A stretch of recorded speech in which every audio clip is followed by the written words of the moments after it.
En ces jours-là, l'infirme que Pierre et Jean venèrent de guérir ne les lâchait plus. Tout le peuple accourut vers eux au portique dit de Salomon. Les gens étaient stupéfaits. Voyant cela, Pierre interpella le peuple. « Hommes d'Israël, pourquoi vous étonnez? Pourquoi fixer les yeux sur nous, comme si c'était en vertu de notre puissance personnelle ou de notre piété que nous lui avons donné de marcher?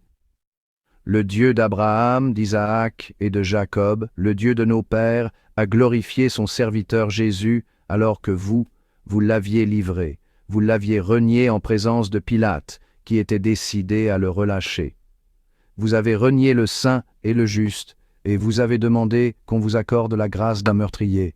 Vous avez tué le prince de la vie, lui que Dieu a ressuscité d'entre les morts, nous en sommes témoins.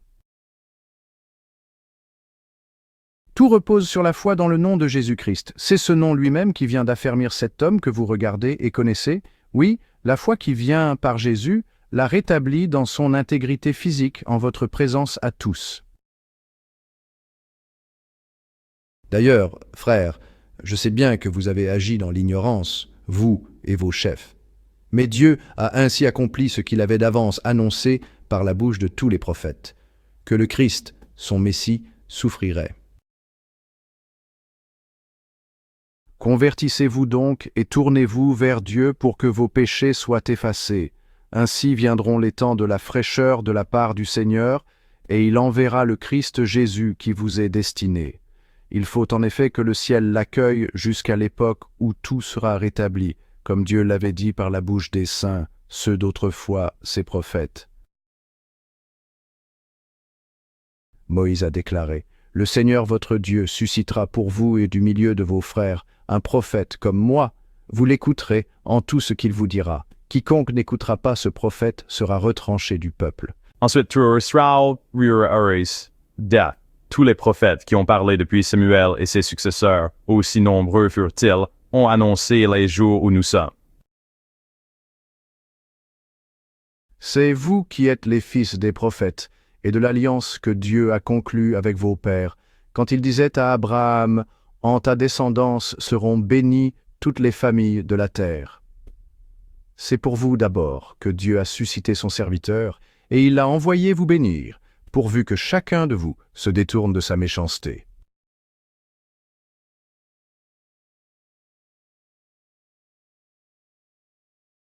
En ce temps-là, les disciples qui rentraient d'Emmaüs racontaient aux 11 apôtres et à leurs compagnons ce qui s'était passé sur la route, et comment le Seigneur s'était fait reconnaître par eux à la fraction du pain. Comme ils en parlaient encore, lui-même fut présent au milieu d'eux et leur dit « La paix soit avec vous. » Saisis de frayeur et de crainte, ils croyaient voir un esprit. Est-ce possible? Que voyons-nous? Cela ne peut pas être réel. Mon cœur tremble. Oh, pourquoi êtes-vous bouleversés? Et pourquoi ces pensées qui surgissent dans votre cœur? Voyez mes mains et mes pieds, c'est bien moi. Touchez-moi, regardez. Un esprit n'a pas de chair ni d'os, comme vous constatez que j'en ai. Jésus leur dit ces mots pour apaiser leur crainte et leur donner la paix. Après cette parole, il leur montra ses mains et ses pieds. And with these words, Jesus revealed his hands and his feet to them. Dans leur joie, ils n'osèrent pas encore y croire et restaient saisis d'étonnement. Oui, c'est incroyable. Comment est-ce possible? Je suis tellement émue. Quelque chose de demandé. Ils lui présentèrent une part de poisson grillé qu'il prit et mangea devant eux. Puis il leur déclara, « Voici les paroles que je vous ai dites quand j'étais encore avec vous. Il faut que s'accomplisse tout ce qui a été écrit à mon sujet dans la loi de Moïse, les prophètes et les psaumes. » Alors il ouvrit leur intelligence à la compréhension des Écritures. Il leur dit, Ainsi est-il écrit que le Christ souffrirait, qu'il ressusciterait d'entre les morts le troisième jour, et que la conversion serait proclamée en son nom pour le pardon des péchés à toutes les nations, en commençant par Jérusalem. À vous d'en être les témoins. Da Isser, Les disciples écoutaient avec attention, prêts à accomplir leur mission.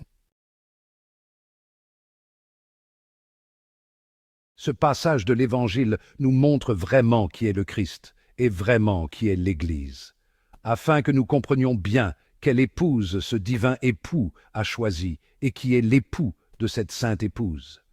Dans cette page, nous pouvons lire leur acte de mariage. Tu as appris que le Christ est le Verbe, la parole de Dieu, uni à une âme humaine et à un corps humain. Ici, les disciples ont cru voir un esprit. Ils ne croyaient pas que le Seigneur avait un corps véritable. Mais comme le Seigneur connaissait le danger de telles pensées, il s'empresse de les arracher de leur cœur. Pourquoi ces pensées montent-elles dans votre cœur? Voyez mes mains et mes pieds, touchez, et voyez qu'un esprit n'a ni chair ni os, comme vous voyez que j'en ai. Et toi, à ces mêmes pensées folles, oppose avec fermeté la règle de foi que tu as reçue. Le Christ est vraiment le Verbe, le Fils unique, égal au Père, uni à une âme vraiment humaine et à un vrai corps pur de tout péché.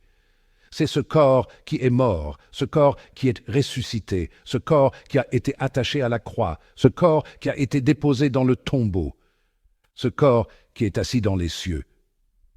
Notre Seigneur voulait persuader à ses disciples que ce qu'ils voyaient, c'était vraiment des os et de la chair. Pourquoi a-t-il voulu me convaincre de cette vérité? Parce qu'il savait à quel point c'est pour mon bien de la croire, et combien j'avais à perdre si je n'y croyais pas. Croyez donc vous aussi, c'est lui, l'époux.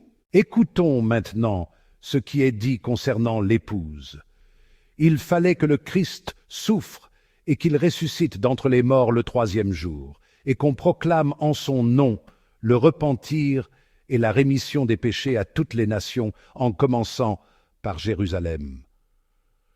Voilà l'épouse. L'Église est répandue par toute la terre. Elle a pris tous les peuples dans son sein. Les apôtres voyaient le Christ et croyaient à l'Église qu'ils ne voyaient pas. Pour nous, nous voyons l'Église. Croyons donc en Jésus-Christ, que nous ne voyons pas, et en nous attachant ainsi à ce que nous voyons, nous parviendrons à celui que nous ne voyons pas encore.